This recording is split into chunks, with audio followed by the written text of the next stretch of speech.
নিজের গাছের series part 2-এ আমি আবার চলে এসেছি। এখন দেখাচ্ছি আমাদের বাড়িতে জানলার পাড়ে হওয়া টমেটো গাছ। আর এই যে দুখানা লাল লাল টমেটো হয়েছে শীতকালে, কি আনন্দ আমার।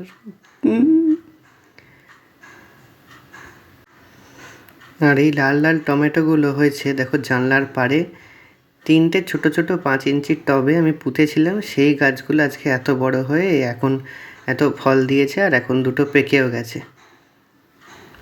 তো চলো এগুলো আমরা এবার পাড়বো।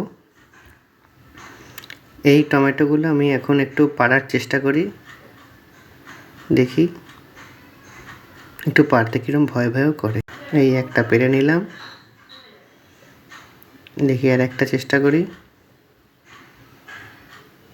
এই যে দুখানা টমেটো পাড়া হয়ে গেল আমার, যে দুখানা সেই টমেটো পাড়া হয়ে গেল।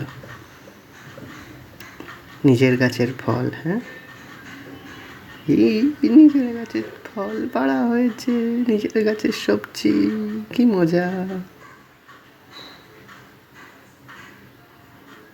গাইজ এই যে কিছু লঙ্কাও হয়েছে অন্য একটি গাছে, সেটাও জানলার ধারে। এই যে কয়েকটা লঙ্কা হয়েছে, নেক্সট টাইম এটাও পাড়া দেখাবো। বাই।